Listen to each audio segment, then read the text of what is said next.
People, welcome to the Pubcast. So we're actually live from the one it's live over there. But hi, there we go. Turn the music all the way down. Hey, we're just getting started here.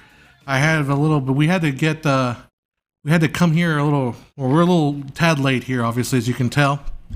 But we are finally online. There we are. There's the full wide shot. There's Joe. Wave hi, Joe. Hey, what's up, guys? All right. Joe's here with me today. And we are here with you guys is it events? For a hangout. Yeah, it's under events, yeah. There you go. And live room. Yeah, see, we're just kind of going through, trying to get ourselves reorganized here. I'm a little loud here. Let's turn myself down a little bit. How you guys doing? Hey, Kean, Paul, McKinney, Escher. Coming from a musician audio standpoint. So I guess our first question is just jump right into it, I guess. All right, fair enough. Coming from a musician's audio standpoint, I thought the video on dynamic range was very interesting. Really opened my eyes on how similar lighting and audio are. Yes, actually, you're right. They're basically audio, they're signals. And light and sound are basically treated the same way as electromagnetic signals. So that wasn't a really question, but a comment. Very good. All right. So they're all situated now? I think we're all situated as I continue to hit. It's not Joe's fault. It's my fault, really, because I had to go home and switch shirts because I didn't. So our filmmaker IQ, this is what's a up, baseball Brandon? tee. What's up? What switcher do you use? Oh, Joe's a little bit bluish. I'm a little. I'm a little. He's a I'll little stick blue. like this, and then. I'll just look like I'm the shadow. He's more like a. The shadow knows. He's more like let's go to Johnny Blue Eyes in the corner. Johnny, what do you have to say? Which will find the gun with the murderer. I can't do it. Yeah, that's I'll fix that in a second. So once we answer the question by Michael Macias, what switcher do we use? We're using vMix. And Joe actually wants to try to take a shot at it with. No, I don't know if I'm going to do that. I'll just end up purple. That's less. Yeah, I just end up screwing the. I think your color would be number 1 if you switch it to number one and turn off number 2. Let's see. Yeah, let's see if we can get some colors. It'd be this one of these. Oh God! Now I'm just. Wow. Like, I don't know. That seems like a terrible thing. We're doing horrible things to Joe's image here. But blue, I think, is this one right here. So, there we go. That's a little better. Hey, that's not bad. Back to me. All right, how you doing? Back to him. So this is back to you, Johnny. If you haven't figured it out, this is what we do, a Pubcast about once a month, and we usually do it in the early first part of the month, and things got away from us, and we just got too busy. So we're doing it at the end of the month this month. So that's how it goes. Next month, we'll figure out what we're going to do. Yeah. But this is a basic hangout. We just kind of hang out with you guys, answer questions, talk about movies, talk about anything you want to talk about, basically. Maybe talk about what we're working on, blah, blah, blah. But right now, there's just a lot of stuff going on right now. And how much should we get into it, do you think? I mean, we can tease a little bit of what we're doing. We're working on a big sponsored video that's going to come out next year, I think. The way our timelines we're working on. Yeah. I'm working on a few other videos. The dynamic ranges video came out, and I've just put an order in to rent the pocket camera, 4K Blackmagic pocket camera, 4K, because it has some really interesting effects in regards to dynamic range. I think that'd be fun to demonstrate. So when that camera becomes available, because it's not in everybody's hands yet, because they're still waiting on product. We'll make that video. I've got a follow up to my 24p video I want to make. I want to do before the year's out. I want to do another studios. I have that interview that I still need to cut and finish and put that out. Yeah. So that's a bunch of stuff there, and then other stuff we can think of as we go along the way. Yep. And we haven't forgot about we talked about it 2 months ago, but we haven't forgotten about the sketches. We're just at this point, there's a lot of things going on, so when we actually get to sit down and do those things, we will. But right now, I mean, our sketch is essentially going to be the sponsor video. Yeah, that'll be a great one to start with, because it's a great sketch we want to put out with that one. So hey, we have some questions. You want to get to the questions? All right, so let's see what we got. Brandon said, "Where do I get a Filmmaker IQ shirt like the one you're wearing and other great Filmmaker IQ merchandise?" I love Brandon there. Brandon, thank you so much for asking that question. Do you want to say it, Joe? No, you got this one. Oh, I've got that one? I'll jump in. There are a couple places you can go to. First, of course, is Teespring. Teespring.com/store/filmmakeriq. You can actually probably see the links below, and if you're using YouTube and not using an ad blocker. And with that link right there that you're seeing is another one of Brandon's things, which is, can I still get the 24 frames per second shirt? Those are great. Yep. So it's right there. You can even see that. Still available. Living life 24 frames per second. And if you want to get a different kind of shirt, we have through our site. Go to filmmakeriq.com, which I believe is that button there. Filmmakeriq.com. You'll actually see a link to another store called Spreadshirt, where you can get this kind of shirt, which is the baseball tee, which I really like. Yeah, the baseball tee is really cool. I kind of like. They have some different styles in that store, but we have those two stores. So that's the place. Thanks for asking, Brandon, keeping us on the promotional drive. Promotional bandwagon. We gotta push that stuff. Push the merch. Push the merch. October London said, "My favorite videos are historical videos. Love cinema from the 1930s. And that's understandable." We have Paco saying, "Hola from Mexico." Hola. So hola back to you, my friend. We need to go to Mexico soon. Yes, too. we do. Mitong said hello, and Leetron said, "How do I price video content to a customer who wants to buy my services as a filmmaker to produce promotional content?" Okay, good question. That is a very good question, and a very in-depth question too, because there's so many facets of that one. You can start. Part of it also starts with how much can they afford. Usually, if you're going to be contracting your services to like Walt Disney Company, you're going to charge a lot more than you would for Walt's Pizza Emporium on 3rd Street, which only has 2 employees. So a lot of it depends on the market size. A lot of it depends on what your skill base level is, like how much experience you have. If you have a lot of experience if you have a lot of experience, that question becomes a lot easier because you're kind of used to answering that question. Again, you can also just call up your competitors and figure out how much they're charging and either undercut them a little bit, but don't undercut them too much because it will bite you in the butt if you do. But that's kind of like the gist of it. If you want to get really specific, we can get it there, but that's really kind of the basics. Anything to add to that, Joe? Or no, I mean, it's really kind of the one, how much you feel comfortable charging, because at the bottom of it is, what do you have to be competitive, but you also have to not be doing it for free. You have to find that mark where you say, okay, this is viable for me, where at my skill set to be able to basically not feel like you're being underpaid, but at the same time feeling like you are giving it your best for the price that you're putting out. So I would say make sure that you are charging. Oh, hey, look at that! I'm not as bright. That's what I was doing when I walked away. But yeah, essentially, just make sure that you're happy with the price you're giving, and if they say like, "Oh, one of your competitors will do it for less," and you think, "Well, that's not worth my time," then don't feel like you have to kowtow to it. Most time, if one of your competitors can do it for less, you say, "Go ahead, go for it, go have fun, yep, knock yourself out." Let's see.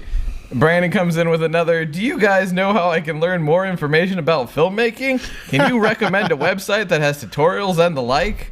Why, yes, we can. Well, yes, we John, can. Take it away. Linda. No, sorry. Yeah, filmmakeriq.com if you haven't gone there already yet. I'm sure. Yeah, we have a website. We'll push it a little harder. Ask the question in about 10 minutes or so. And we'll go back on our promo session. By the way, we do have a Patreon, patreon.com/filmmakeriq. And we are working our way toward the pie fight. That's true. It's kind of a stretch goal. It's a stretch goal, and we're at about 200. 200, yeah. We're trying to get to 500. And 500, we'll be doing a pie fight. A legit pie fight. Like we have not been seen online in a long time. I don't even think Logan Paul does pie fights. That's true. Not even more. Anyhow. All right.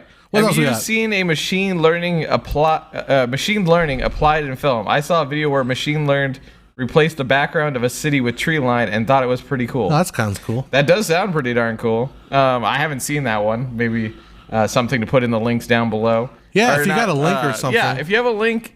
Anytime you guys have something interesting that you think we should check out, or maybe something that we should talk about in a later podcast or pubcast, feel free to put it in the comments. We will definitely kind of check it out. I mean, if you guys have seen any of the comments, John scopes it more than I do, but I also go through them.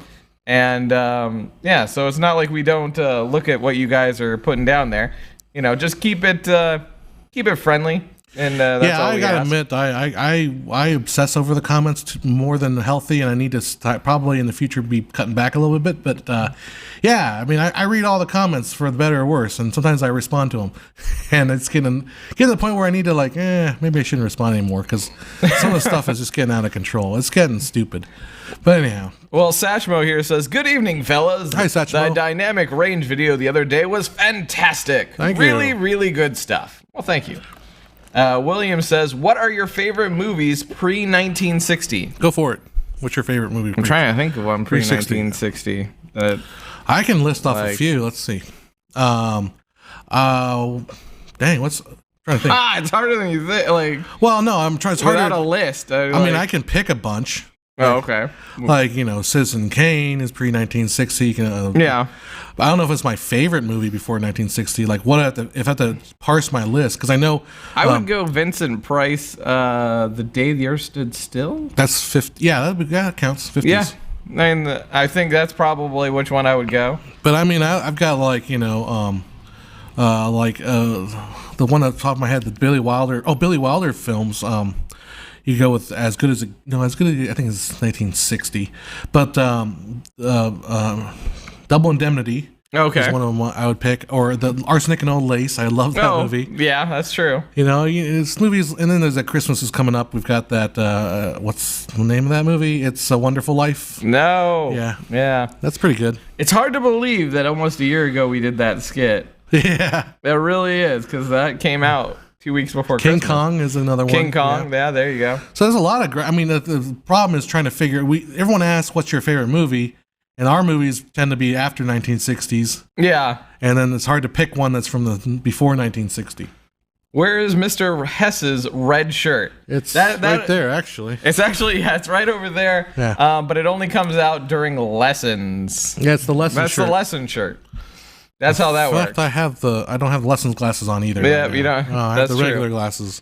Any advice on how to hide faces in documentary stuff with voice modifying stuff? Well, let's just mosaic and mosaic will work. Voice. I mean, I guess you could probably just use. You can use blur. You can use blur if you don't want to use mosaic. But if you want to use, I'm sure there's also different plugins for Audition or whatever sound effect you're using. Yeah, like Monster Voice or stuff like that. Yeah, pitch shifters and stuff like that.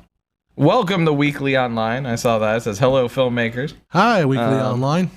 And then Sven Gali says, "You guys are great. Keep it up. Thank you." Nate, how are you doing in there? I see you in there. But yeah, Failsafe or Dr. Strangelove? Oh, come on, Dr. Strangelove. And why? Dr. Strangelove. Because I haven't seen Failsafe, and let's face it, it's not as famous. Which one? Not Vincent Price film, lol. Is it Vincent Price not the one that did The Day the Earth Stood Still? I'm not sure. I don't remember. I can't remember. Or is it Omega Man? I'm thinking, or not? Omega Man's Heston. Heston, yeah. And that was like 70s. That was 70s. Yeah. I'm trying to think of Oh, wow. I have it. I own it. And for the life of me, I can't think of it. The Time Machine was probably 70s too. 60s, I think. 60s? Yeah. Oh. That was a fun movie. Yeah. There's one I'm Might be thinking of 50s. specifically that's Vincent Price. And for the life of me, I can't remember. He's essentially like the only man alive. Oh, that was before Omega Man. Omega Man was a remake of that. Yeah. It's based on I Am Legend. Yeah. Yeah, but it's Vincent Price's version. Okay. Yeah, I can't think for the life of me. That might have been after. Well, I bet you folks in the chat, our smart chat will. Yeah, they can probably find it. Google it if you don't have it. Yeah. The Vincent Price version of it, I Am Legend. Of I Am Legend. There you go. Pickle. Ted Knight says pickle. Oh, hey, what's up, Ted? Ted Knight. That's one of my mods in my stream. Oh, happy. Hey, Ted. Yeah, I saw the symbol. I'm like, wait a minute. Okay, so we shall continue on. Oh yeah, that's good. Oleg said, "Be careful of any blur because you can restore information with a lot of math." With a bit of math. Oh, that's a good. Yeah. Perhaps, yeah. I think if you go crazy with the blur, you probably can't. I think you're going to wipe it out. Smart de-blur as an example. Yeah, there you go. But I don't know if it's smart. If you go like 50, 100, 200 pixels with a blur, I think you're going to wipe everything out. Paco says, "How about a video about filters and when to use them?" That might be bad. I don't use a lot of filters on cameras when I shoot. I just used recently a Black Frost for shooting my producer friend Susan. She did a piece, which is like a wedding thing. I'm not sure I was crazy about that thing, that Black Frost. So I said Vincent Price was the last man on Earth, and apparently Brandon is saying the title was The Last Man on Earth. Is that what it is? Yeah. Okay. It's also a TV show. Yep. What about cartoons, man? Can't forget about the cartoons. I know, we need to do an animation one. Yeah, that's true. Also, I don't know if you've watched it, Disenchantment. Not yet. It's actually really darn good. Which one's that? That's the one Matt Groening did. Oh yeah, I watched a little bit of the first one. I didn't get into it, so yeah. You just have to let the first one That's the story with a lot of videos, right? Yeah. Watch the first one. So this weekend, I'm telling you, one of the things, the side gigs I do, I work with the Valley Symphony our local symphony here. And they're putting on this whole Disney concert. Yeah. With like 80, 90 minutes of all Disney. Super far away from this freaking. Yeah. 80, 90 minutes of Disney music from and then what they do, they're hiring me to basically run the video system. So we're actually gonna play back the cartoons or the animated Disney shows while the orchestra is doing the music. And I get to sit there and this is officially licensed stuff. So like you get to like stare at really high quality. I don't think I've watched like Lion King on. I haven't seen Lion King since it came out. Yeah. So I don't remember how crisp and clean it looks when you actually see it, like close up in a production setup. Mm-hmm. So it's fun. So if you're in the Temecula area, come on down to the Temecula Valley Symphony this Saturday. That's right. You can meet John because I won't be there. I'll be in the booth, and you probably won't see me. You probably won't see him the whole thing, but you can enjoy the concert. Bring your kids. Bring your little nephews and whatever. Anyhow, Joe. All right. So let's see what we got. I've been waiting to try Technicolor CineStyle picture profile for the Canon cameras. I'm hoping to get a better base image going into the post-production with a higher dynamic range. Any insight? Okay. Technicolor is not. Technicolor is kind of a confusing thing, and it's not really Technicolor, and there's ways of doing Technicolor where you take the channels and you separate them out, and then you recombine them in a certain way, and that creates the Technicolor 3-strip look. Okay. Yeah. The way you shoot the highest dynamic range is you basically keep your camera. If you're in Canon world, I think you're keeping your camera. Well, if you're in the C camera, like C100, C300, C200, yeah, which is what's shooting me now. Yeah. You keep your ISO in the range of like between anything higher than 200 to 1600. Plus, but your dynamic range stays pretty consistent. Okay. Watch the dynamic range video. Shoot log. A log 2 will give you the widest dynamic range. But that's really it. As far as the Technicolor 3, that's not really a dynamic range issue. It's more of a colors. Yeah, issue. A colors issue. So it gets a little more complicated. We can get more into that in a future episode. All right, sounds good. Video. Sounds good. What is your opinion on David Lynch? Do you think he's one of the best directors around? I think he's good. I love him. Yeah. I'm not crazy about his later stuff. Like more, I didn't really care for Inland Empire. She shot on the PD-150, which is the same camera that I started with. Yeah. I thought that was kind of But I loved his stuff in the 80s, like Blue Velvet and up to like Mulholland Drive. Sounds terrible, but I still haven't seen the newest version of the Twin Peaks. Neither have I. So I saw the old. I haven't seen the original one either. I remember watching the original, and I've caught up a little bit. I went and rewatched. It's hard to rewatch some of those. Yeah, I think it's hard to rewatch. There's some stuff that I can watch and it's timeless. Yeah, like I can watch. I mean, I'm gonna throw Back to the Future as a movie more so than a TV show, but like I can watch that anytime. Like if I'm sick or if I'm feeling, great, I can watch it and it lasts. Mm-hmm. It feels timeless.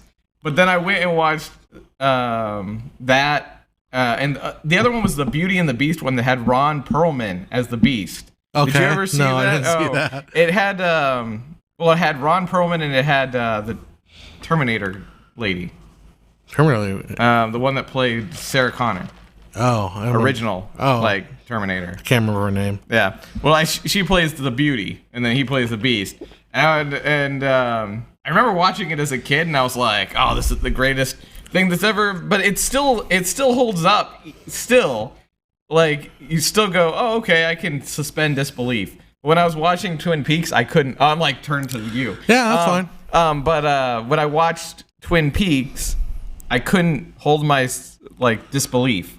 It just felt so outdated. So I watched I started watching the original Twin Peaks I watched about I watched about 4 episodes of it, and I enjoyed them, but I kind of felt like, man, it's just I'm going to be here for a Linda Hamilton. Thank you. I want to be here for a long, long time. Yeah, because I know I can see it boil. I can see it plot boiling, and I was like, I got other stuff I gotta watch. So yeah, I've got limited time in my life, so I couldn't sit and watch the entire thing. Yes. Okay. So let's see. Anyways, that was our take on Twin Peaks. That was our take on and people are gonna be like, "I'll kill you guys." And just like that, we just lost 5,000 followers. Yeah, exactly. No, that's kidding. We are David Lynch fans. We just not big Twin Peak fans. We'd be lucky to have 5,000 viewers on this stream. Just got an idea for a weird comedy series about an alternative version of Jamie and Cersei Lannister, who are both in real life and their sibling couple here too, but they got started being set on TV. Oh, so you're saying like they're a brother sister in a TV show about incest, but it's like in real life? I don't know. I think the suspense of disbelief in that is more so it's fantasy, so it's okay. Some people might not be so great about it if it were like that's like subject for lightning round. Yeah. Quick, come up with titles for sitcoms about incest. Go. Yeah, the Jamie and Cersei Lannister show. Yeah. What do you think about Jonah Hill's new movie? I don't know. I don't know what his new movie is. I haven't. Is he directing it? Is he in it? Is he a murderer? Oh, wait, is it that one on Netflix? Like that Netflix movie where he's like I don't know. It's like lack of sleep or something, or where he looks really thin. Is there some website I can go for information well thought out? Rules on Filmmaker. Yes, Filmmaker IQ. Go check it out. FilmmakerIQ.com. And Patreon. And Patreon. That's Audible. Filmmaker. There it is. We had some Sorry, we're questions. doing lightning round here to catch up. I was lightning round with the lightning round was the titles for sitcoms about incest. Oh yeah, there you go. You and me, in with you, in with my brother. I don't know. Let's not go there today. I think together forever. I don't know. Keeping it in the family. Keeping it in the family. There you go. That's the title. There's the title of your show. If you do it and it succeeds. Keeping it in the family. Keep us in mind. Keeping it in the family is the name. Is the title. Hi, can you talk about the backgrounds behind you, the cityscapes, either projected or posters? You could talk about them. All right. Well, behind us in the Art Deco. Yeah, that's basically. If you've ever been to a bus stop and you see those posters behind the backlit posters, that's what that is. It's basically a bus stop backlit poster. We designed these. And it's just some lights behind them, some fluorescent lights shining through them. Yep. And that's how that works. And then behind me is my little fireplace here and our live on the air camera, which is actually made of wood. And there's some film and some stuff. And a projector. That's right. Exciting. Let's see. Do you like 3D or do you think it is a gimmick? I like 3D. I think it's okay. I mean, 3D has come in 3 waves. So we're in the 3rd wave of 3D. First wave was 1920s. No. Well, first 3D was like 1920s, but the first wave of 3D was 1950s. Then we had another wave in 1980s, and then this is the 3rd wave. And they've kind of figured it out. They got to the point where they can at least start charging everybody a lot of money for 3D movies every time a new movie comes out. Yeah. The funny thing is, though, like nowadays, no one shoots 3D anymore. They just they create 3D by shooting 2D, and then they have somebody cut it out later on. Joe's laughing about something. Okay, so apparently, while we were talking about in the family, All in the family, keeping it in the family. Yeah, keep it in the family. You're out of the light, Joe. Oh, am I? Sorry. There you go. Oh, I got back. Apparently, the other one was the Lannister bunch. The Lannister bunch. Very good. All in the family, and then someone said I logged in at the wrong time, and then another person just said clicking off now. Sorry. So if you have your own idea for a title for a sitcom about incest, please put it in the comment section below. Yeah. And we will add it to our collection of possible names. He said, I would have thought that there would be a man playing a piano on the rooftop with a blue crescent moon for a head in your background nightscape window. We didn't want to be sued by McDonald's. Yeah. But what was that guy's name? Mr. Mac? Mr. Mac. Yeah. Something like that. Because he'd be like, yeah. It was kind of like almost Mitch Hedberg-ish looked like in his style. Max, Max Headroom. Max Headroom. Mitch Hedberg's a comedian. He was the comedian that passed. Oh, gosh. Great comedian. Scary question here. Future of deep fakes, deceased actors, legal ramifications, comments, thoughts. Yeah, we're screwed.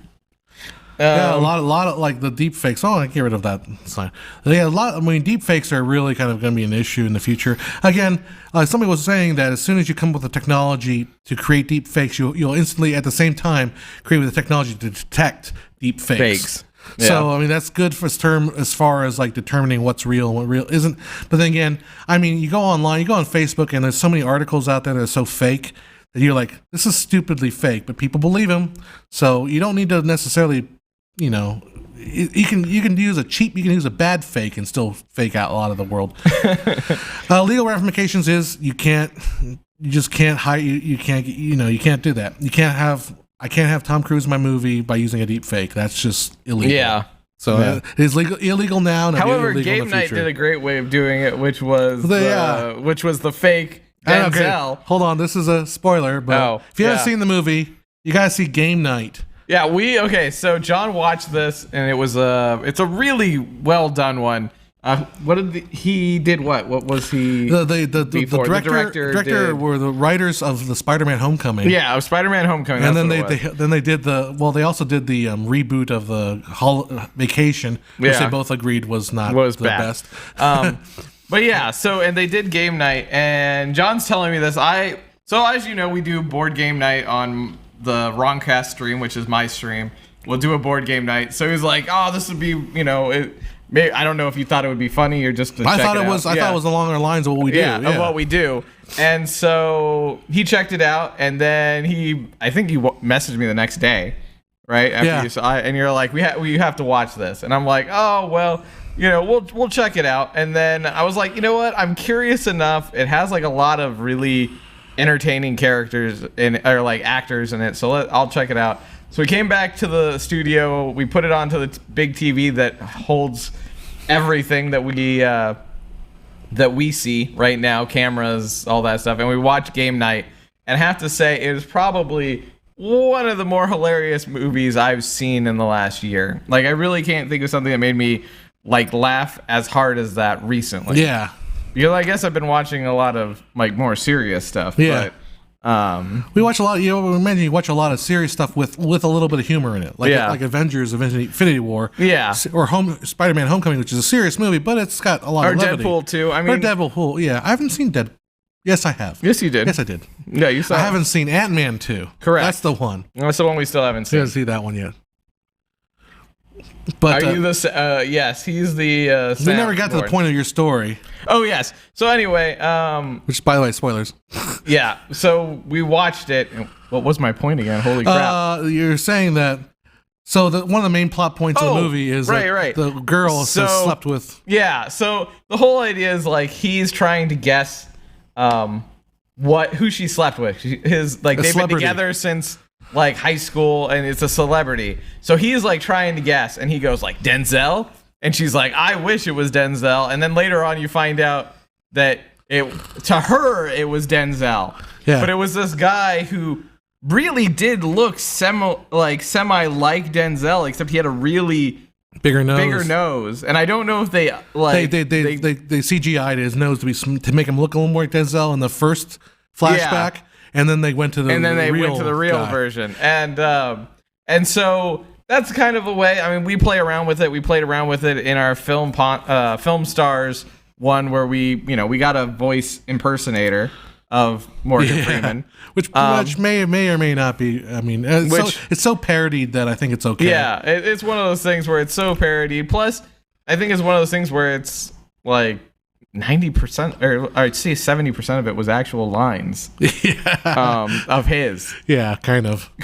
We just parodied him. So there probably is like a fine gray line on voiceover versus like imitator actor. Well, I think if you do it as a parody, but you do it as a parody, yeah, and then. As long as you're not passing it off. Because that was the thing. They were also, at the end, it does come to light. It's not. His name was Kenny or something like that. Yeah. So, I mean. One of the rules, I believe, is like you can't, you can't say like, and I'm Morgan Freeman and I endorse this message. Yeah, exactly. You can't do that. Yeah, you can't do that. In fact, you can't say with Morgan Freeman and then not credit the voice actor. Yeah, in fact, the voiceover actor said, like in his notes, he said, I will not like say I am Morgan Freeman. Yeah. I will, unless it's like in our sketch, it's like, hello, Morgan Freeman here. But that's okay. But like, you can't like a commercial. You can't say I'm Morgan Freeman and I endorse this.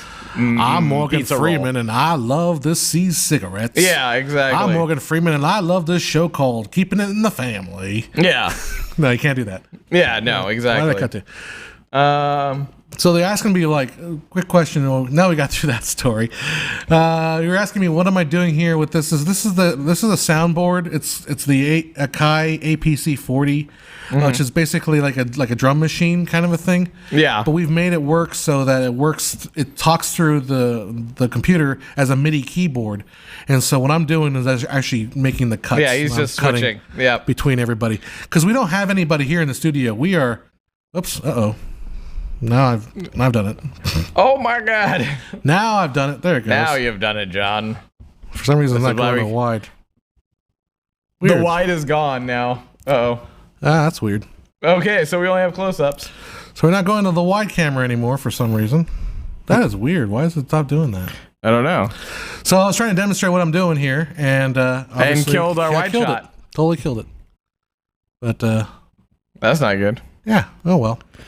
Well, we'll just keep it on these two. Well, the preview seemed to work. Yeah, the preview works, but not the. Is there one that makes the thing just switch to the what's previewed? Yeah, maybe we'll I don't know. Doesn't matter. Well, anyway, we're on close-up shots. The whole rest of this. Yeah, so I mean, we are bootstrapping the crap out of this. I mean, there's only two of us here in the studio, so that's why I'm doing the. Though Matt did say is like, if you guys do stuff, let me know. And I'm like, I haven't seen Matt in a while. We should bring him in here. Yeah, we probably should. Yeah. How did you become interested in filmmaking? Star Wars.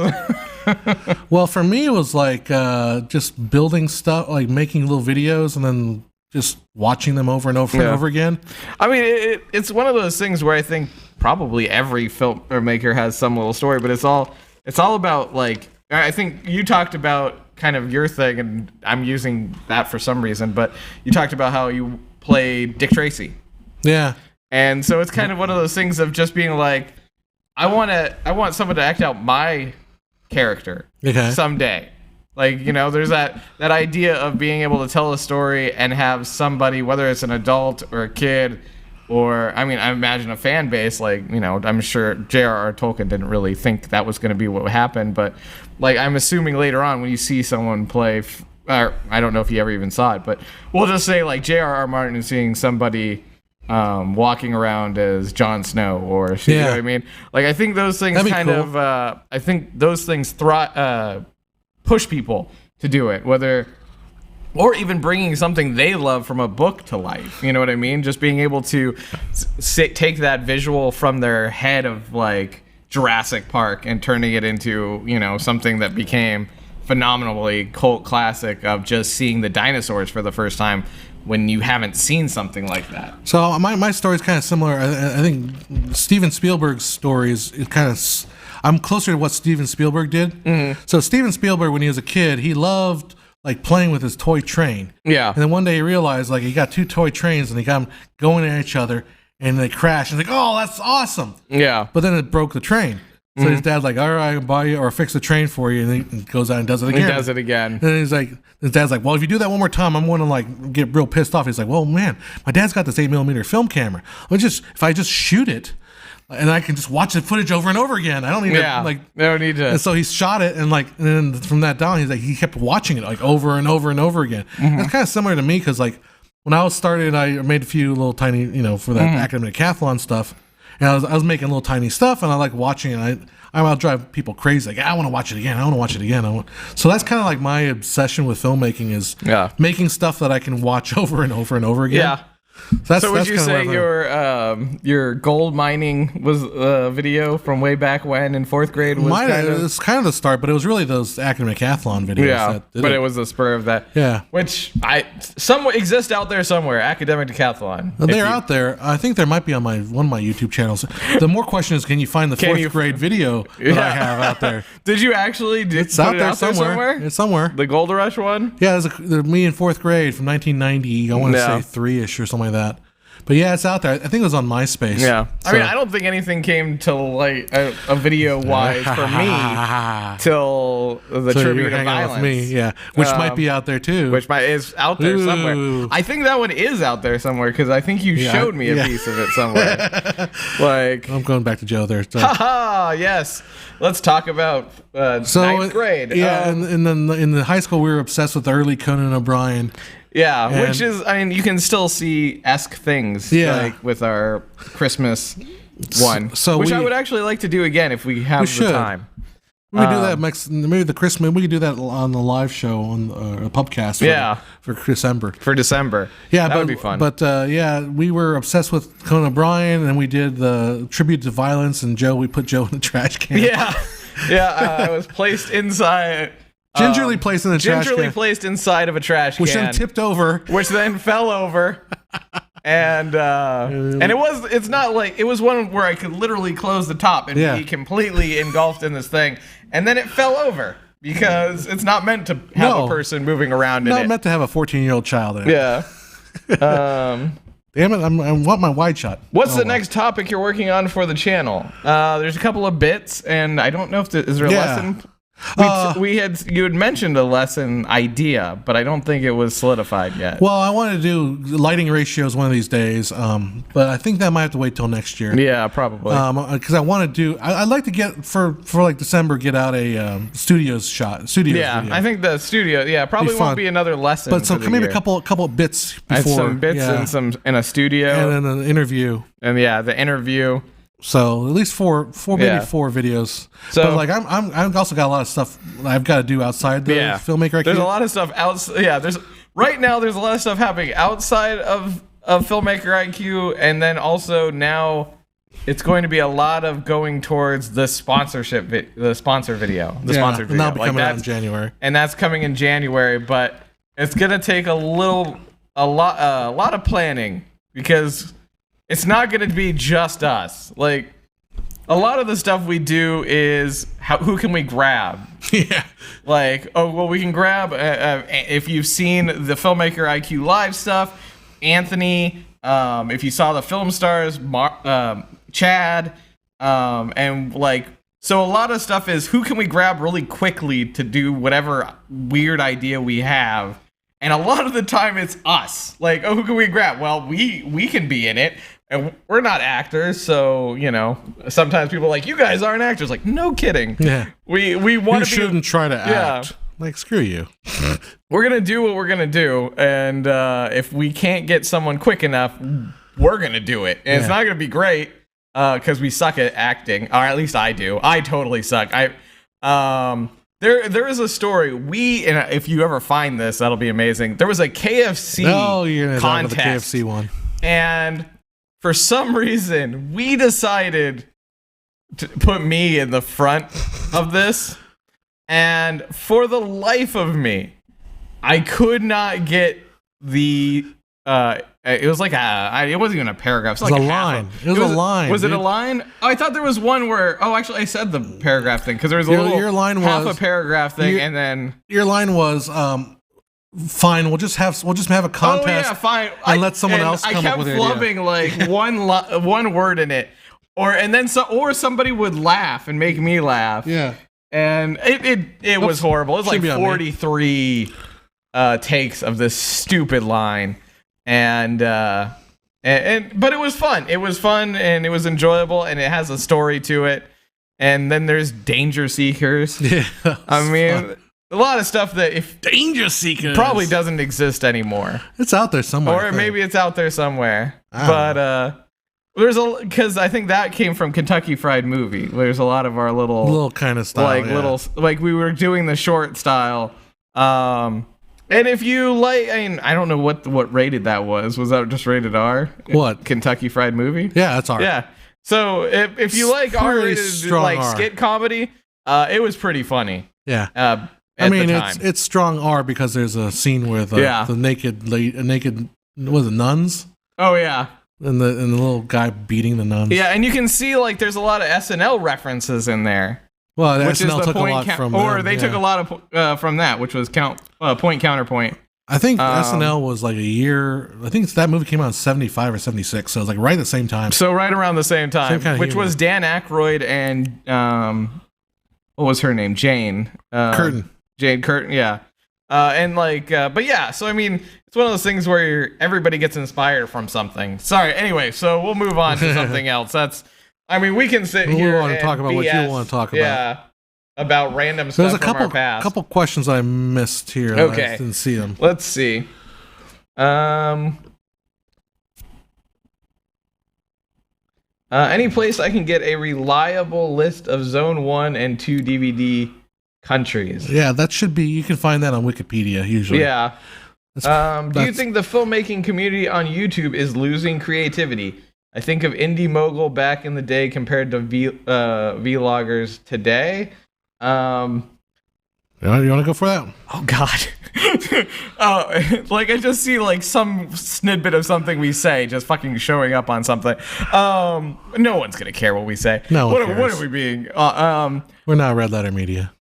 I think there's a lot. Actually, I think there's a lot of good sketch comedy out there and a lot of stuff like that. But like if you're talking about creativity, like in tutorials and stuff like that, I feel like it's taken more of a backseat of to people who just kind of jump out at you and say like get ready, and then all of a sudden it cuts to them saying something else, and you never really actually learn that thing.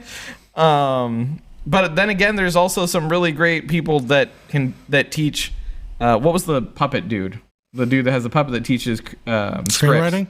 The bitter screenwriter, I think. The bitter screenwriter. I don't think he does the puppet anymore, though. Oh, but he used to do some stuff. But regardless, whenever I kind of have like a mental block or something like that, I'll go and watch one of his videos on writing and how to kind of like do stuff. And like, there's one where it's to complete. He does a step-by-step video of you need to do this, then this, then this, and this to have a full screen, like a full script.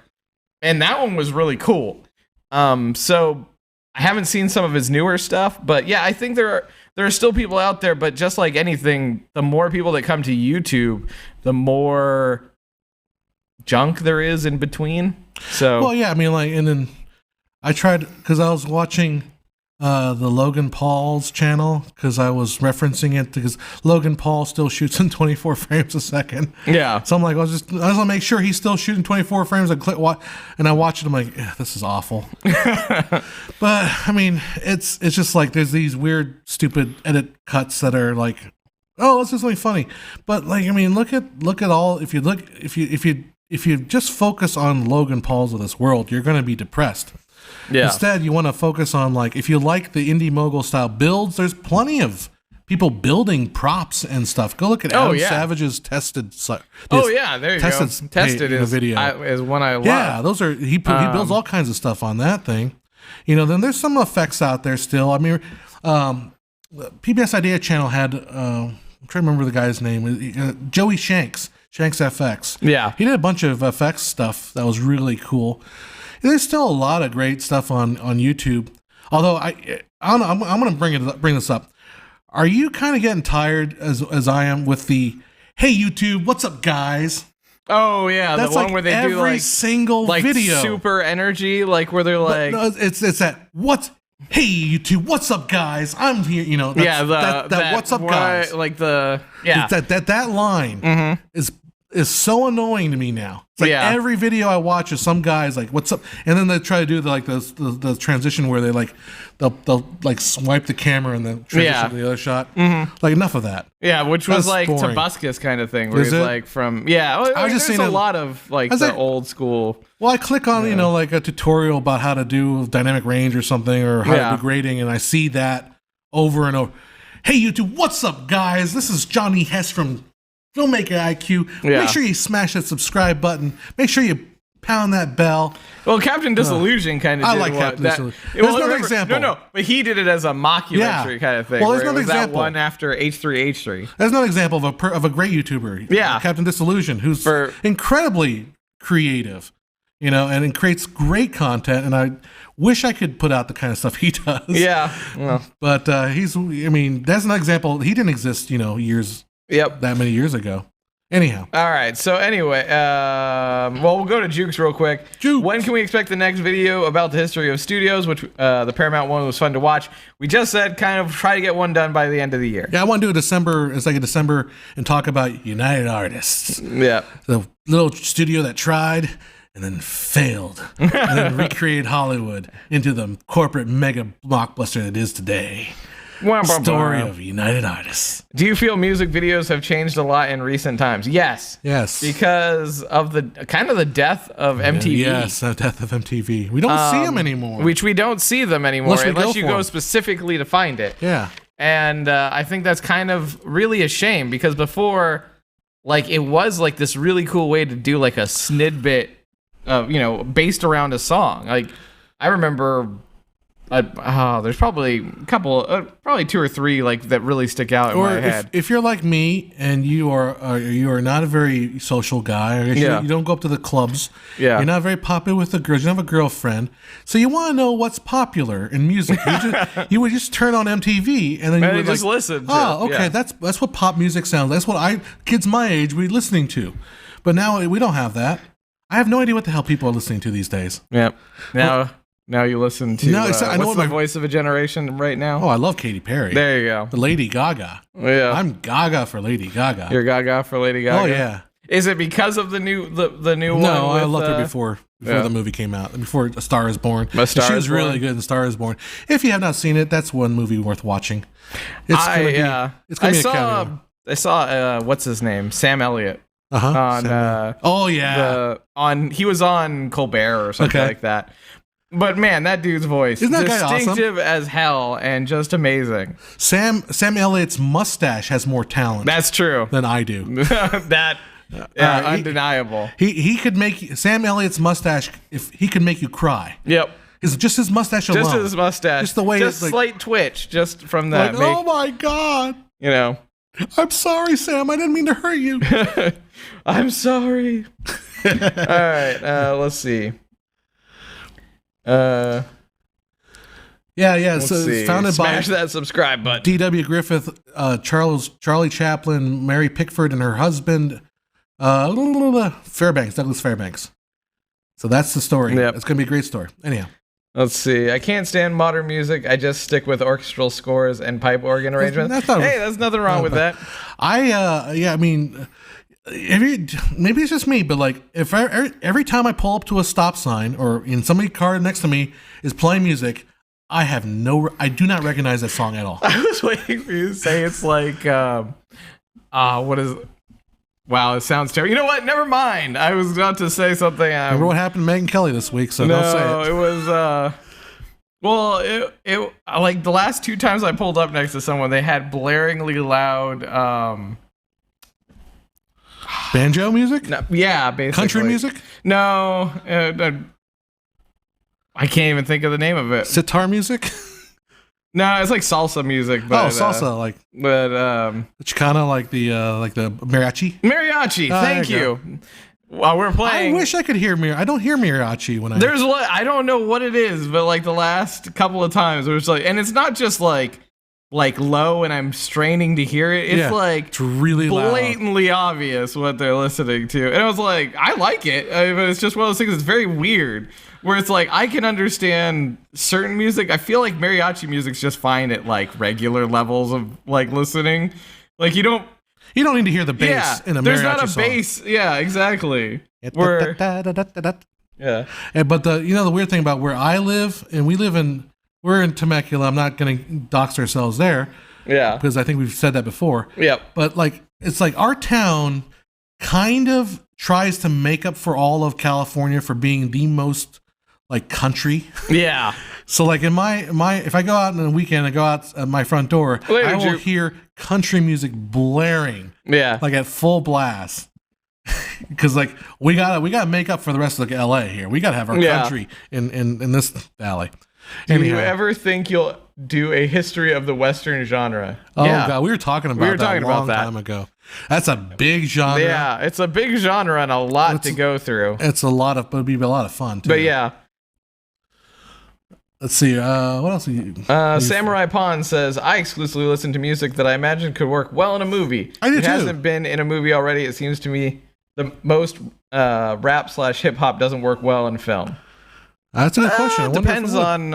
it probably depends on the one. Because like some do it ironically, which like Deadpool. Yeah. And some do it... I think anything can fit. X Gonna Give It To You is kind of... It's been used before, hasn't it? Probably. I'm sure it has.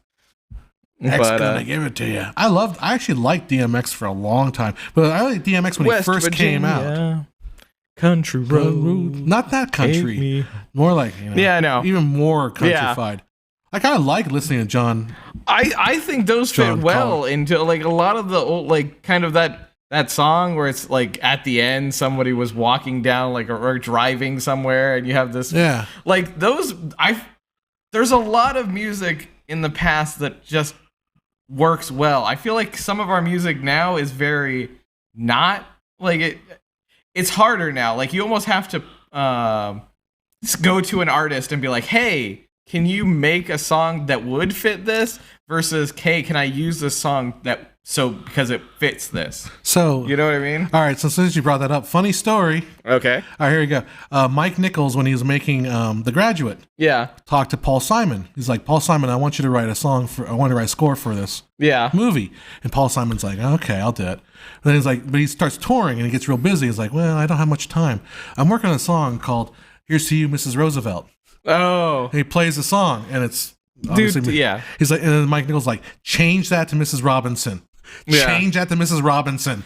He's like, I don't know. I like Mrs. Roosevelt. Here's to you, Mrs. Roosevelt. Jesus loves you more than you know. And you think like how iconic that is. Mike now. Nichols like, change it to freaking Mrs. Robinson. I'm going to sue you for breach of contract. Wow. I don't know if he said it that way. I would be like, that would be impressive. That's kind of like you didn't have time to write music. I want that song. You haven't released it yet. You haven't released it. And then Paul Simon's like, yeah, okay. And then the rest is history, right? So has there been any development on the topic of distributors like Netflix and Amazon producing their own exclusive content? And is it connected to block booking or whatever it's called? Interesting question. I mean, so I was just actually going through the list of stuff for the Netflix content, like all the guidelines and all that yesterday. Yeah. Because for some reason. Yeah. Because someone was saying about 20. It's all regarding a debate about 24 frame rates, which I need to get out of it. Yeah. But anyhow, so the question is, Netflix producing their own exclusive content. Well, if you make your own content and you show it on your own channel, that's legit. Yeah. That's not like, it's like if ABC made, keeping it in the family. Okay, yeah. Going back to that topic. Going back to that topic. They don't have to allow CBS to buy it. Yeah. Until, unless they want to do like a syndication thing when they can syndicate it. But that's usually after the show's, had a while. So I don't see how that's any different than, I don't see how that block booking would be an issue necessarily. Again, it depends on, what your deal is with, how many, if you sign up to do a movie for Netflix or something, they say, we want you to produce this movie plus three other movies. That's your contract. That's, your right. So I'm not quite sure how the block booking would work in it. Well, I mean, now the interesting thing will be 2020 is Disney's quote unquote release date for their platform, right? Okay. So I haven't read about that yet. Supposedly, I mean, obviously it can change depending on what roadblocks they hit. Yeah. But I mean, majority of their shows right now are on Netflix. This is the Marvel stuff, which is Daredevil, and Jessica Jones, because Iron Fist and Luke Cage both got canceled. So. And then obviously all the movie bases, whether it's Ragnarok. So all that stuff. Now the question is, how long is the contract now that Netflix has with them? Is it going to overlap, or is 2020 at why they're aiming for 2020? The fact of then they can pull everything from Netflix, and then let's say Daredevil actually is doing really amazing on Netflix. Are they going to keep it there, or is it going to be pulled now? And now everything that Netflix has to look at basically comes along the lines of, well, if they pull this and this stays popular, now we have we just gave them a platform to show all these things that's now going to be pulled to their platform, and we lose that. Yeah. So I mean, I guess like the kind of question for that is now with a lot of people saying like we're going to open our own platforms. Are you going to see the channel races of like the TV now being played out online? I mean, and now everything has a price. I mean, which is good because you can a la carte your viewing experience. Like, well, I want to watch Disenchantment, and that's only on Netflix, so I'm going to go to Netflix. I have to get Netflix. But Prime is also doing a very interesting thing, which is like what you have, HBO. I can choose HBO and watch Game of Thrones, and you can watch Homecoming, Spider-Man through HBO on Amazon. Which I wonder if Disney will do that with the 2020 thing too. Yeah. Or so I mean, platforms. The question is, are you going to see a lot of people like saying like, "Hey, I've got fucking Marvel's Daredevil. I'll put this on your platform." But only this one, or like, are you going to see a lot of platforming, or is everybody, I think, going to separate? Well, the other thing you got to ask is like, what's going to maximize the profit for Disney? I don't know if hugging everything into their own secret platform is going to necessarily generate them the most money. Well, I know, you know what I mean? Yeah, they could sell it to Netflix, and Netflix would give them a big chunk of change for it. Yeah. And it's like, well, and they'll have it on 2020. Like, I can kind of understand people saying, like, I want to choose just Disney. Yeah. Because 90% of it is kid-friendly. Yeah. So, I mean, choosing... And then I'm sure they'll have, like, Daredevil, if they keep... Or unless Daredevil stays on Netflix. Or if they open up other ones. I'm sure that will be behind some, like, thing that a parent can turn off. So, I mean, like, I get it that you could just say, like, all right, here's the Disney Channel, kid. Like, watch it, watch to your heart's content, and then not have to worry. Whole lot safer than like Netflix, where whole lot safer for them to watch that than YouTube. Yeah, that's for sure. At this point, I agree. I have to say that. But I think what's going to happen is, like you said, it's going to become a bunch of cable channels, basically. Yeah, you're going to have, and the good news is, at least when you get that much diversification. It's going to be, I think the prices will go down a little bit. Because like now you've got to choose like, well, if, $20 a month might be a little steep for just Disney platform stuff. But if it's like $10 a month, I could swing that. Yeah. And step by step, I do agree with what you're saying about picking Netflix kind of going around and picking up video games / kind of like video game movie like show rights because of the fact of, they're picking up Witcher.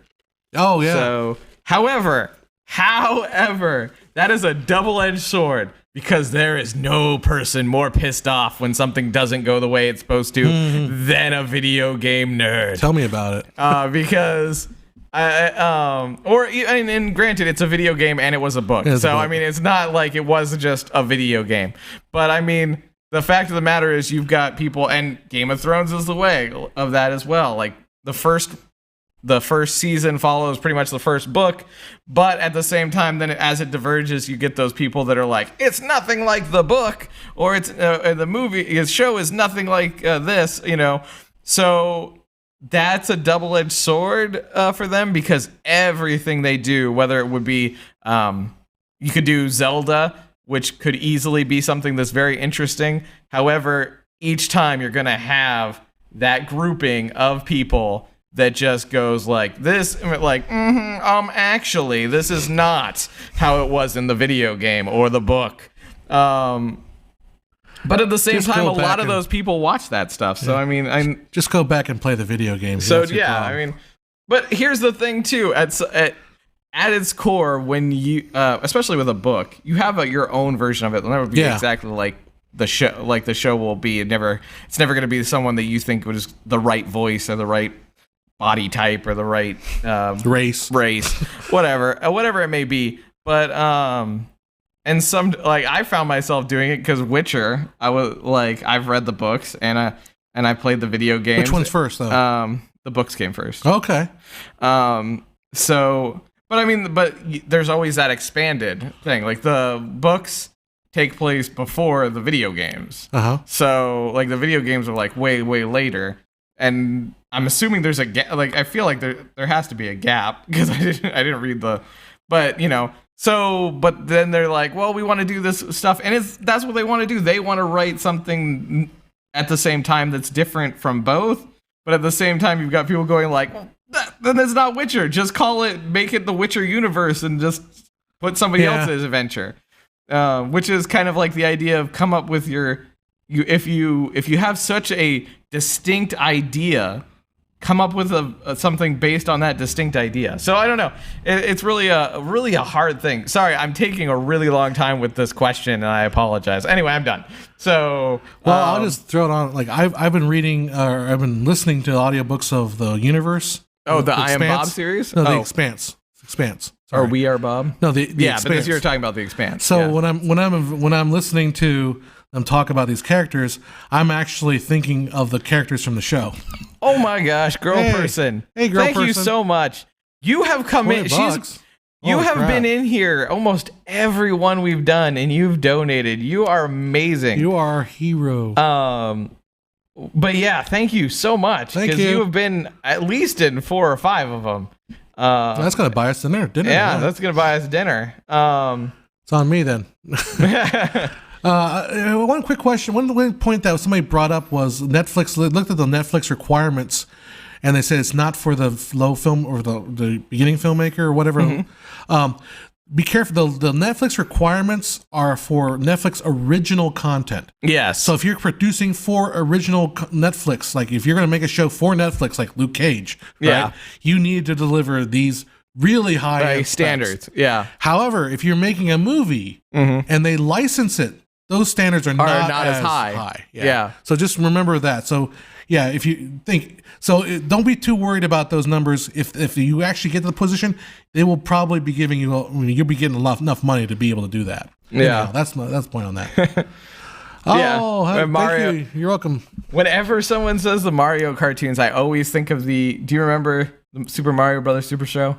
No, I don't remember that. I remember of him, but I never watched him. It actually had like the most, and it will still forever be in my head, which was Mario Brothers and Plumbins are game found, a secret warp zone, we're working on the drain. Like it's these two Italian. One of them was a wrestler from WWF.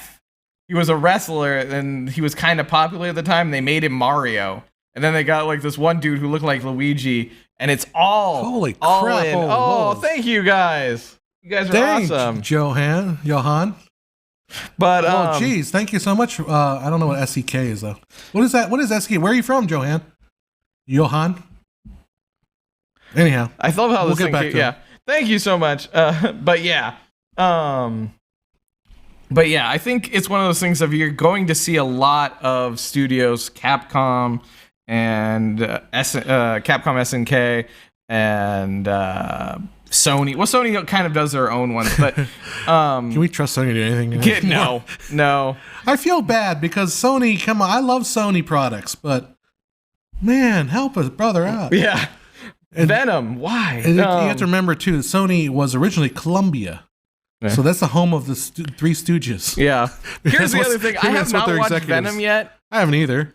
We should. And we should. Just to watch it.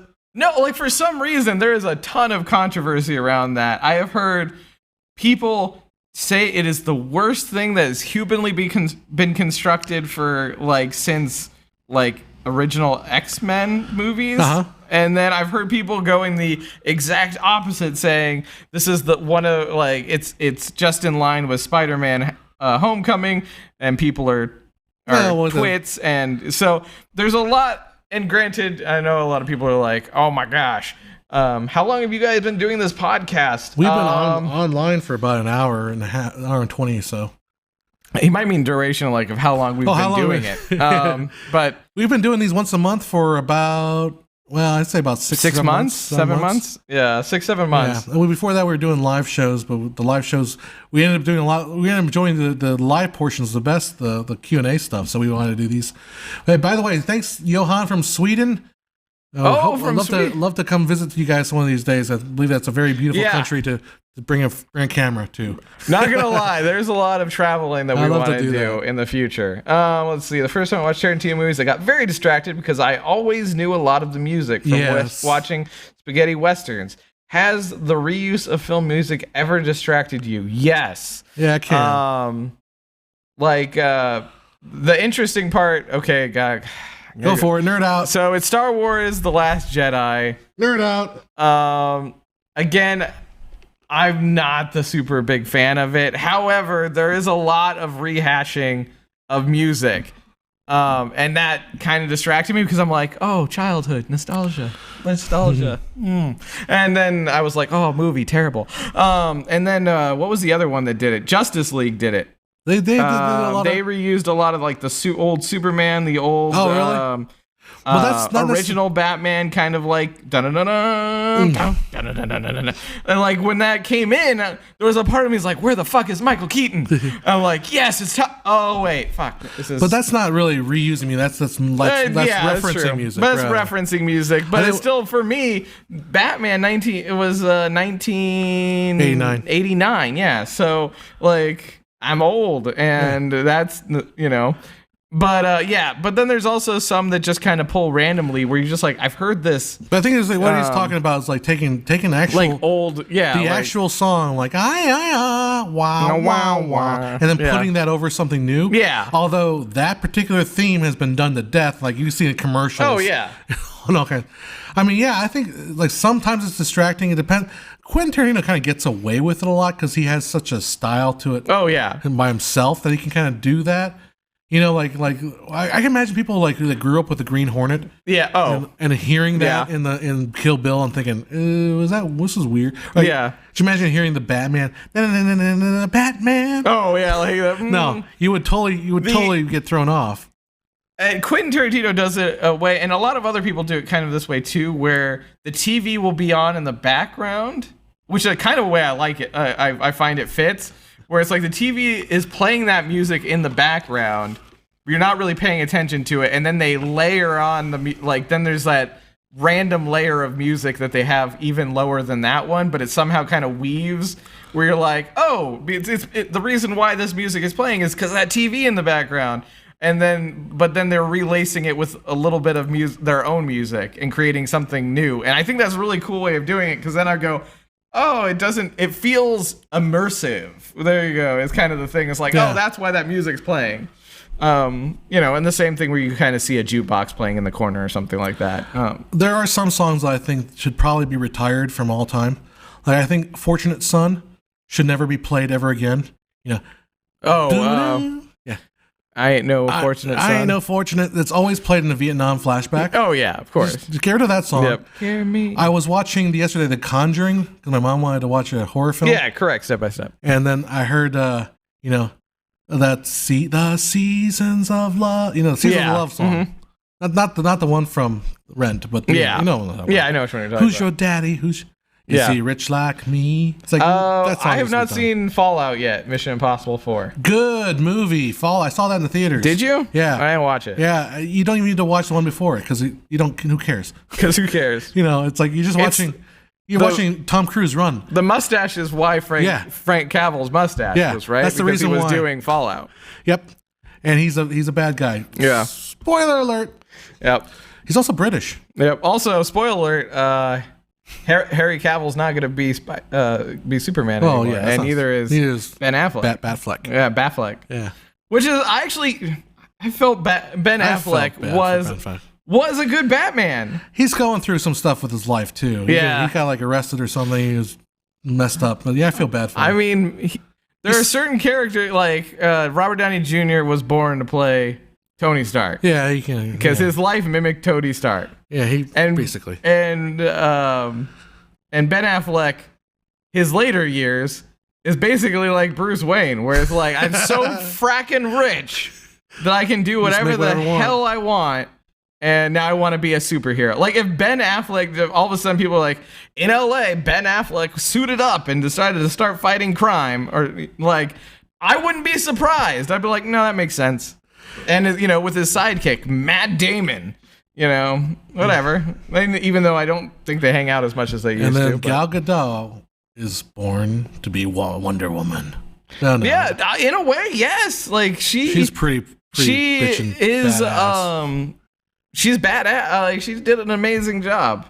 I won't say that her story was the most in depth, but I like her though. Don't get me wrong. Yeah. Like, I felt they could have went an entirely better route for the storyline, but it was still a good storyline. It reminded me of just Captain America. Oh, yeah. But I think we talked about this, where it's just like, I saw the similarity, like, there were way too many similarities. Pubcast, I think. We might have. And then don't forget, goodbye, Ben, I see in the comments, but it's like that one interview, you know, where Ben's looking off on the side. Yeah. Hello, silent smile. Yeah, exactly. Poor guy. He's just... I like Ben Affleck. He did a great job with Argo when he directed that. He won the Oscar for that, I think. Here's the terrible part for me. Just let Batman fall to the wayside. For a while. Put Batman to rest for a little bit. Let Batman sleep. He's had like we could do like too many reboots. We could do let him sleep for a while. We could do about 5 different Joker movies for a while. Yeah, well, until we realize we're sick of Joker. Yeah. But though Joaquin Phoenix does look like he's creepy. Yeah, he just looks creepy. If they were just if they had made the movie, didn't reference Joker at all, and then you find out later he was the Joker, that'd probably have been the best freaking thing. Because you just think he's a psychotic clown, and then little by little you're like, wait, is this a Joker movie? Yeah. Is this DC? What the hell's going on? Hey, speaking of which, where's the second half of the It movie? Dang it. That's true, but it has to be adult, right? Yeah, because the first half of the first one just the first one is like kids, and it said to be continued at the end. Yeah, and it's Halloween. Yep. And I don't have I guess next year maybe. Probably. Whatever. Just checking in what's up here. Not too much, Simon. We're doing a little bit of a DC rant, and a little bit of. I don't know what else we're ranting about. I don't know. We started, and then it kind of went into a lot of nerd stuff. Oh, wait, it went into music. We were talking about the music of things. Yeah. And then I mentioned the 1989 Batman being in the recent Justice League. Danny Elfman. Yeah. What's up, Simon Says TV? Let me cut to that. What's up, Simon Says TV? Welcome to joining us. Live by Night was unappreciated. Which one? I don't know that one. Did you? That is so okay. Sorry, we're gonna go back to the Batman thing. More Batman talk. Batman Beyond series has more legs for future movies than rehashing the old Batman. That is kind of true because that is Blade Runner-esque looking. Okay. Kind of like city because it's Gotham but in the future. And then you've got this entirely new person. So it's no longer Bruce Wayne. It's Terry, whatever his last name was. I don't remember. It was Terry something. And then you've got all these new futuristic kind of villains and stuff like that that people weren't really exposed to. Terry McGinnis was his last name, and yeah, so I think that would actually have been a really good one for DC to do, because they could come up with entirely new villains and kill them off, and nobody would be like, no, because there's only like, I don't know, 3 seasons. But then why? What's with the Batman connection then? If it's entirely different, because Bruce Wayne is his mentor. Oh, okay. So Bruce Wayne is the mentor that's kind of like mentoring him, but he's wearing the suit, and the suit's futuristic. Now, it just seems to me you need a big commitment from some studio, probably WB, obviously. Yeah, obviously. To say, okay, we're going to start a whole new chapter of Batman here, because there's a lot of old cronies like me who are like, that's not Batman. Yeah. That's Blade Runner. But you 2046. you could still have Sadflack. He could have been he could have had a cane and some white hair. He didn't need to be in it as much. He dialed back. You can have Christopher Walken from Batman 2. Yeah, exactly. What was Max Schreck? Max Schreck was his character's name. And actually, you could bring back Michael Keaton, because Michael Keaton still looks he still looks good. And he, obviously, because he was in Spider-Man Homecoming, he could still be Batman. And he can still, he could just relax a little bit and not, wouldn't be in so many scenes. For some reason, I thought you were talking to Michael, the other guy, the guy that played Alfred. Oh, I was like, what are you talking? Michael Caine. Michael Caine. No, he's dead. I'm gonna bring back Michael Caine. Not the real Michael Caine. Not the real Michael Caine. You heard it here first. Oh no. No, we're not spreading false news. It's just the fact. But Alfred Pennywise, who he played, here, folks. Michael Caine is still okay. Yes, he's still all right. We will be fine. He walked it off. All right. Now the next It movie comes out next year in September. Yeah, that's good. Okay. Let's see. Do you think that the superhero movies will die like the Western genre? Not die. It will just be it'll just recycle itself out. And let's face it, the Westerns aren't totally dead. Exactly. I mean, look at one of the most popular shows on HBO is Westworld. Yep. That's a Western. There will always be the genres will just cycle in and out. And I feel like nowadays there really is no locked in cycle, because you can, back then Westerns were so easy to make, and they were more popular, and they were popular, popular and stuff like that. Everybody wanted to be a gunslinger. That's why it was so popular at the time, is because everybody wanted to be that gritty Clint Eastwood, fire and not only that, I think it was also very much more closer to recent history in the 50s. Yeah, 1880 was only 80 years before. Yeah, exactly. Whereas now it's only a generation, or a generation or two. It's like you heard of Grandpa, he lived on a prairie. Yeah, that kind of thing. But now it's too far distant for people to kind of connect with. Well, and that's the thing, is nobody wants to be the gunslinger. Now they want to be, the superhero. Yeah. And it's the same reason why people in video games, why they like it. It's there's a character in Overwatch which is a gunslinger, but he's a futuristic gunslinger, and people love that character. His name is McCree. But that's the thing, right? It's just in Westworld, it's robots as freaking. Yeah. That's not a spoiler, I don't think, right? No, everybody knows it was robot. They're robots. In Westworld? In Westworld, no one was like, it's this the first is a real episode. place, right? Yeah. Yeah. I don't know. No one. We're not throwing the spoiler. Spoiler alert. Spoiler alert. Joe has no clue what the hell is Westworld. Going on. They're robots. They're robots. I didn't go to me when I said that. They're robots.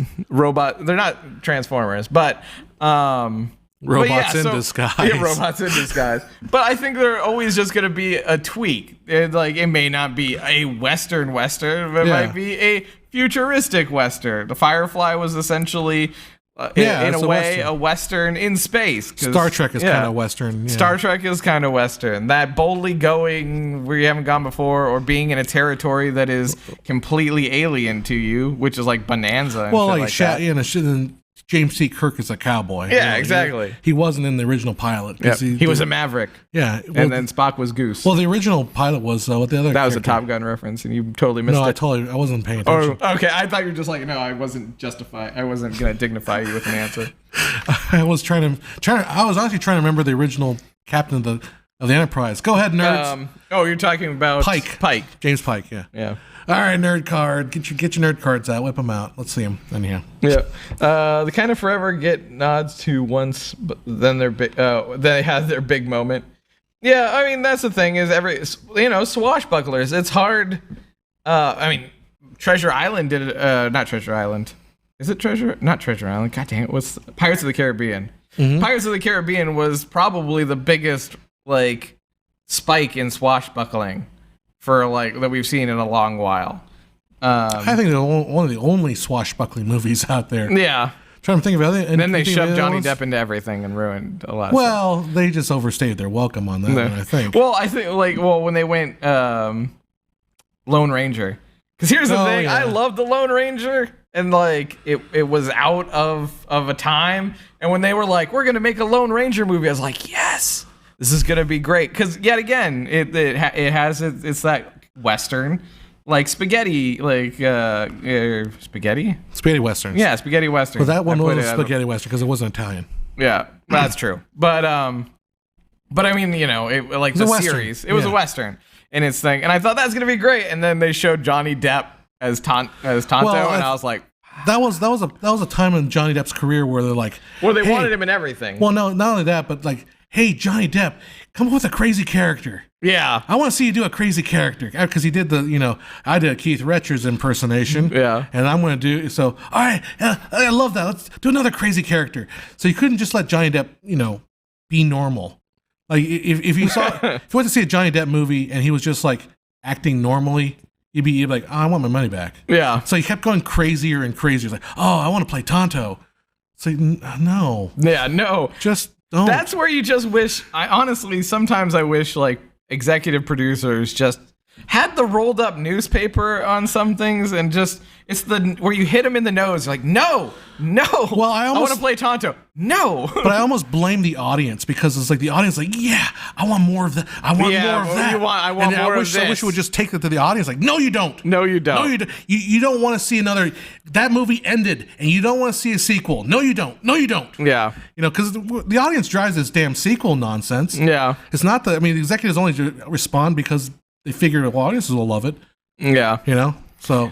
Yeah, that's lesson here. If you don't want to see something, don't go watch it. You heard it here, folks. Yeah, you don't want more of it.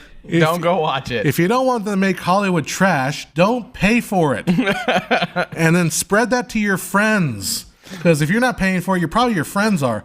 If your friends aren't, it's probably your mom and dad going on date night or something. Tell them. And if it's not them, it's probably your aunt and uncle who are going to see the third remake of The Hangover or whatever crapola. The Ninth Gate, I have a vague recollection of. Yeah. We watched it with Adam. Adam. I was like, he doesn't. He's not. Yeah, no one's gonna know that. Adam Kahn. Which we never did that to him at all. No, we never did that to him. Kahn. Which we should have. Sorry, it's spelled the same way. I don't remember The Ninth Gate, honestly. It was that one. I think at the end of it, Johnny Depp is like banging the devil or something because she's like a female. WTF? What? Yeah, I don't know. That might be wrong. Okay, I don't. Maybe, but maybe this it's just like it has like that party I got invited to that was a little weirder than that. Yeah. Okay. Eyes wide shut. But is that what it is? No. Well, he's like trying to find this gate or whatever, and then like to hell or whatever, and then probably the ninth one. Yeah. Imagine. Anyhow. Yeah, the ninth one. I don't know. Yeah. Like, honestly, it's been a long time since I watched it. And I saw it, I think, with you. And as I said, Adam Kahn and Kahn! I don't remember this. In The Ninth Gate, Johnny Depp is a book collector and he goes on a wild ride looking for some rare satanic book. No, maybe. Okay. I don't remember that one. At the end, is he banging a devil? Like the devil or a demon? That is the only question. Alert. Yeah. That's my question. Because if he's not, then I'm remembering something completely different, and that is not, I don't know what it is. See, this is why I put out like a heavy, like thought-provoking video about dynamic range. And then we do this. And then we sit around. And then we do this. Thank you guys for coming and hanging out as we just completely... And yes, he is banging the devil at the end of that movie. Oh, okay, there you go. That's the one. At least I don't feel like... Because if you had said no, it's been an entire... I'd be like, oh, crap, what was I watching? See, I read the comments after we do these pubcasts. Yeah, and then delete them. And I immediately delete them for not getting it. Yeah. They're like, why do you guys do this? one, we like to talk. No, we like hanging out. And two, we like hanging out with you guys. So yeah, the devil is a blonde, aging Eurotrash intellectual bimbo in that movie. Okay, fair enough. Fair enough. No, we like hanging out with you guys. Let's get it straight. You can have your heavy, thought-provoking stuff, and you can do silly stuff at the same time. Yeah, see, like what's happening right here where we're talking about random shit like 90% of the time, that's what we do. Like, when we're filming stuff, this is our conversations. It's not like... I'd say like 60% of the time when we're filming, it's random side stuff though, like while in between shots. Yeah, sure. Like, usually like, and then like the thing people don't realize about filmmaking is like a lot of stuff is referencing stuff you've already seen. Yeah. And you're kind of mixing it all, mashing it together. So I'll be like, hey Joe, remember that scene from blah, blah, blah, blah? It's like, hey, let's do that, but we'll do it with this twist. We'll make Anthony do this to this thing, or you know, it's a reference to this or something else. Yeah. But then through all the building of it, it changes to it being original. Yeah. If you've seen our Filmmaker IQ lives, we did one with Anthony where he's sitting in the chair, like in a chair, and discussing our channel, the webpage, filmmakeriq.com, and that is Masterpiece Theater. We were like, wouldn't it be funny if the dude from Masterpiece Theater was a freaking psycho? Like, wouldn't that be hilarious? And it's like, well, what would he be psycho about? It's like, well, why don't we make him like basically reviewing the site, but then just go off on a random topic that sounds so insane and then snap back with like that accent. That would be hilarious. And that's what the thing became. Like, we literally wrote it at an In-N-Out. Yeah. Because we thought it was so funny and so random. Anyhow, our point of that was we just recycle. Yeah. Well, we recycle and we're crazy. Yeah. Weekly online sequels are easier to get greenlit because executives are afraid to fail. Well, they're easier to get greenlit because they expect people to go see them because people already know the franchise, which is why if you don't want sequels, stop going to sequels. Just say no. Oh, that is one of the... Okay. So first off, I'm going to cover... Because Girl Person said the blonde was actually Polanski's girlfriend at the time he made the movie. She wasn't by the end. She was probably Johnny Depp's girlfriend after that. Yeah. But anyway, sequels are easier to get greenlit because executives are afraid to fail. Very true. Oh, I just... and then... she was married to Polanski. Probably divorced after that one. And then Masterpiece Theater as a freaking psycho reminds me of the SNL bit where Reagan switched between kindly grandfather and aggressive warmonger, which was a great sketch. That one was I don't remember. I just watched it again recently. Yeah, because he's like, you have a photo shoot, Mr. President. He's like, okay, well, nice to meet you. Everything's going great. Okay, out. Okay, and then he like pulls up the thing, and it's like the war. He's like, we're gonna do this, and he's like. So much energy, and I think it was. I don't think it was Phil Hartman. Yeah, I think Phil Hartman was that time. Yeah, it is Phil Hartman. Yeah, okay, and but yeah, so and it's done amazingly well.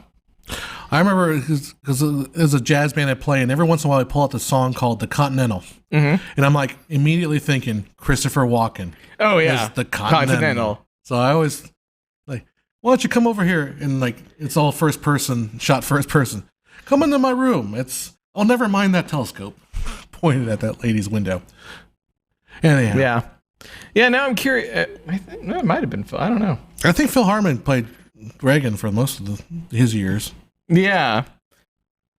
I don't know. Chat. You know what to do. Brandon's like, no, it was way older than Phil Hartman. Let me look it up. All right, fair enough. It's been a while since we're talking about watched it. Make sure to check out our Patreon. No, my Patreon's not there. It is. Patreon.com/FilmmakerIQ. We're heading for a $500 red where we'll actually do a pie fight. When's the last time you've seen a pie fight online? I haven't seen one. You think Logan Paul would do one, but he's too busy making fun of the Japanese. Wow. Whoa, I went there. Sorry, Logan Paul. Now, we need to do a pie fight, right? We need to do a pie fight, and we can do that. You come on Patreon. A little bit helps. And we'll be putting out more content. Help us put out more content. Check out the site, filmmakeriq.com. And if you feel like getting yourself a Sporty 2 shirt like I've got wearing here, or if you like our 24, whoops, not that one. Looks like it might have been Phil Harvey. Yeah, I think it was. 24 frames per second shirt. This is teespring.com/store/filmmakeriq. If you don't have ad blocker on, which you shouldn't have on our channel, just go down below and you guys should see the links to the store right there. All right, fair enough. So that's all I've got on my pushing salesmanship there. Yep. Crappy salesmanship. That's what I do. Just think of it. Every dollar towards Patreon is a dollar towards making us actually take this way more seriously. Yeah. And one more dollar away from Logan Paul's. And one more dollar away from Logan Paul. So maybe he won't get first class when he goes to Japan. So I watched the video. Logan Paul bought this big-ass pumpkin. And it's just him goofing around with the pumpkin. He's starting punching the pumpkin. I could feel, it's like, all right. Yeah. Cool. If we punched a pumpkin, we get negative views. We wouldn't get any views. Yeah, it would be us just going first, second. Yeah. We had comments like, why are you punching a pumpkin? Yeah. What happened to this channel? It used to be so good. It used to be so good. Now this clown took over it. This clown with his pumpkin punching. We could call it smashing pumpkins. Yeah. Wow, that's old. Ask your grandfather what band that was. Do you have a 24 frames per second sweatband on there? No. Oh. Should. So it's a 23.97 FPS sweatband. That'll work. Fortnite or Call of Duty. Oh, for Black Ops 4, it's still Fortnite. I've played Call of Duty Black Ops 4. It makes me sad. Thanks for watching the 24 frames. That's why. Thanks for joining us. Yeah, this is the goofier side. Obviously, we have heady technical videos, but this is our hair down, goof off, and have fun with you guys. Exactly. Make fun of Logan Paul. Because he's not gonna do anything. No, he's not gonna. 24 frames is why I found this site. Yeah, awesome. That's what I was just responding to. All right, well, it is getting close to that time. We've been online for about an hour. About an hour 30. 45, yeah. Because we started about, 3:10. Well, let's kind of bring this to a close. Throw in your last bit of questions. We'll hang out for a few more minutes here. Exactly. But closing thoughts. That's because where we're at. Here's the deal. It was right on me as I'm just like. I have not had lunch, and I need to eat something before I pass out. I have a rehearsal to get to for that Disney concert tonight. I get to sit. So are you going to sit through the whole thing and then? Okay, you're going. Well, I watch the conductor. Yeah. And when the conductor does this, I do. You hit the button. Yeah. And then also I have to make sure if the conductor stops or like he's doing a rehearsal and he's like or the band gets a little bit ahead of the video, I'll sometimes pause it and wait for him to catch up. Yeah. But and it's a good thing because I know all these musicals. By the way, Mary Poppins, dude. I think I was talking to you about it, but I love that score. I think part of it was because I was in that production in Moonlight, but and I have really good memories from that one. Yeah, one of my favorite things I've done in my life, and it's just like that score, Mary Poppins. Look it up. Yeah, I mean, now is it actual play and movie songs, or is it just the movie songs? Well, the play itself takes like 50% of the music from the movie. Yeah. So I mean, essentially what I'm saying is it any of the newer songs, or is it just all the? It's the tim chimney, and then like supercalifragilisticexpialidocious. Tuppence for whatever that one is, and then let's go fly a kite up to the highest height. So all those songs, yeah. I know this is an entertaining video, right? Watching John sing horribly. Dick Van Dyke is in the new Mary Poppins. Yeah. Correct. He is the head banker. And I will see that movie. Even if it sucks, I'll probably end up seeing it.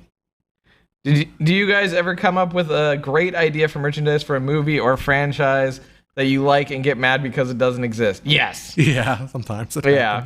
The one that I still haven't seen it yet, maybe because it's not out, is I still want to see the Christopher Robin one.